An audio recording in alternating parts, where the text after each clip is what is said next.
As some of you know, I got to play in the shootout in the Arizona Open against about a dozen professional players, and I got to play on the TV table against Dave Matlock, king of the bar box.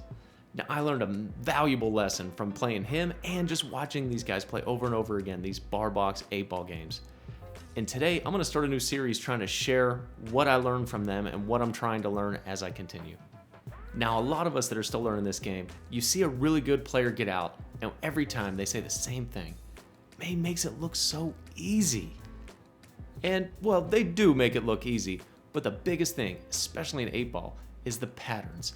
A lot of people throw the word pattern play around, but I'm gonna actually try and dive into this and kind of pick it apart. And starting today, we're gonna look at 2 simple patterns or mid-range players that are still sort of making like mistakes and they're not really sure why the patterns never come out as easy as the pros make them look. So today we're gonna start simple with some of my favorite patterns and just some certain shots that come up that I think are really important. And you get these down in your 8-ball game, they will 100% make you start seeing 3 and 4 balls together and start really immediately laying out the easiest way to get them out. Without further ado, let's get right into the first easy one, guys. Now, like I said before, we're gonna be talking about 8-ball here and decision making, guys. Something I bring up all the time in my other videos, but I am gonna talk about the difference, the true difference between 8 and 9-ball, okay? So check this out. Here's your run out, okay? All 3 balls are sitting in front of pockets and the 8 ball's on the short rail, okay?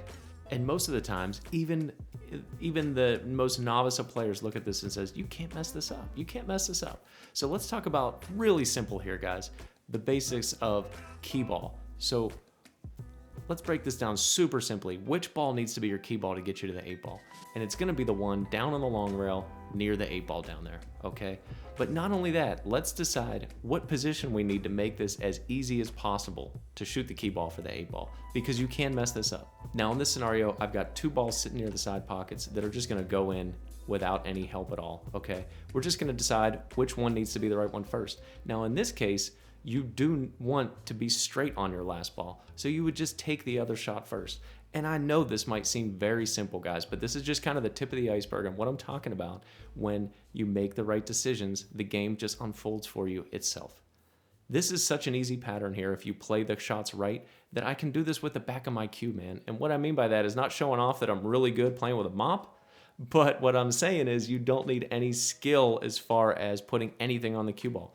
All you got to do is make them. When you make the right choices, it runs itself. Now let's touch about what I said, the true difference between 8-ball and 9-ball. So in 8-ball, you see a run out like this, and you can make the right choices to make this so freaking easy. But in 9-ball, you don't get to make those choices. The balls are already set in stone, so you need to play specific shots. It takes more skill in your position play in order to run out a 9-ball rack compared to 8-ball. 8-ball, like Dr. Dave said in a recent podcast, a medium skill player can run out an 8-ball with the right decisions. That's what makes it so interesting and why I'm doing this whole series in the first place. Here's also an example of if you don't get straight on that last ball, or if you have to play a shot on that last ball, going back and forth, that's not as easy as it seems, okay? You need to actually do something. I'm talking about making the right decisions in an 8-ball game where you don't even have to think about it. You don't even have to do anything with the cue ball. Just make the ball and roll. Now, before we get into this next one, I would just like to plug my own channel. I do not have any sponsors, but I make videos all the time showing my matches where we break down shots like this and I talk about these patterns and draw them out on the table all the time, man. So now I'm just making these videos now to kind of really dive in a little bit and really break apart the patterns instead of rushing them quick while we're in the match. And these patterns, super simple, guys, and just ones that I've been really focused on and teaching the players on my team. I'm asking you, a lot of 600 plus Fargo down in my commenters, and I'm not being sarcastic, a lot of good pool players down there. Tell me about patterns that you see, and if you're watching a pool match, just tag me in the comments with the timestamp. And maybe we'll run a whole series here and have a whole book by the time we're done of patterns you need to know. And if you master these, man, your game's only gonna get better. Now let's look at this next one. Now this one's an actual pattern. That first one was just kind of getting to the point of making the right decisions. Now in this case, we're looking at balls that are frozen on the long rail. I talk about these shots all the freaking time, man. When they're frozen on a long rail and they don't go in the side pocket, they're tricky balls. The 8 ball's in that position as well as 2 of your other balls. Now you have 2 balls sitting near the side, and what I like to do, and I'm constantly, it's the first thing I see as soon as I step to a table like this, these side pocket shots will get you right in line for those long rail shots. You want to be pretty close to the rail, not frozen, but you want to be pretty close to the rail. It makes them way easier. Now that aside, seeing these 3 balls and immediately grouping them together in your head and knowing, bam, bam, bam, all I need to do is get a little straight on that first one so that it'll take me to the long rail, and I'm right in line for 2 of them. Little tips on this: the straighter you get on the long rail shots, the easier the next one's gonna be. You don't wanna have too much of an angle, because the more angle you have, the more you're gonna pop back out after you make it. That aside, let's take it over to the rest of this run out here. We have the same scenario on the other side, which is kind of why I made this up. That 8 ball sucks, but you have a ball tying you to it. That's automatically the cue ball. Now on the other side, now one thing to note, and some things you have to start to make a decision here: which side of the pocket that ball's on. In this case, it's closer to the rack side, the foot string, whatever you call it, the head string, the foot string. It's closer to the foot string. So you need to be on this side of the table before you shoot that ball. So that being said, now we have a decision to make. We're gonna play that pattern we talked about on the left side, but you need to make sure you play them in the right order, okay? And when you're first starting to see these patterns and starting to see the full run out here, because we're talking about 4 balls plus the 8 getting out, and you're in that position where that's still pretty hard for you to do, you need to kind of have a full plan for all this going down. You don't need to spend 10 minutes on it, but just starting to see this stuff, quickly identify it, boom. So in this case, we gotta shoot the other one first, so that way we're just dead straight on this strike. And again, guys, I'm talking about seeing a run out like this, that when I see it, is so simple in my mind that I could play it with the back of my cue. And again, I'm not bragging that I'm good playing with a broomstick, but put your money on the table. No, I'm just kidding. But what I am saying is you don't need any spin on this. You can make this so simple and just roll the ball for all these because the decisions are there. Another thing to note, if you're not thinking about this ahead of time and you're just starting to run balls, if you shoot the other ball last that's south on the table or towards the head string, you're gonna put yourself in a terrible position.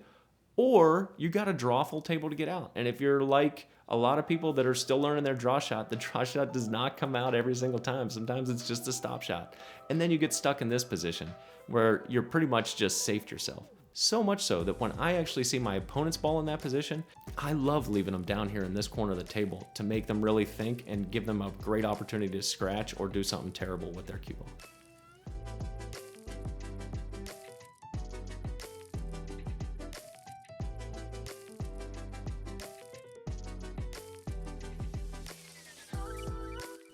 And this is what I'm talking about. When you see these patterns unfold and you automatically see the grouping, you might have another ball or two there, but just try and use them with ball in hand or any options you get to just make 1 or 2, whatever's left, and get you right in the position to start running down the pattern that you're so familiar with, like I do here.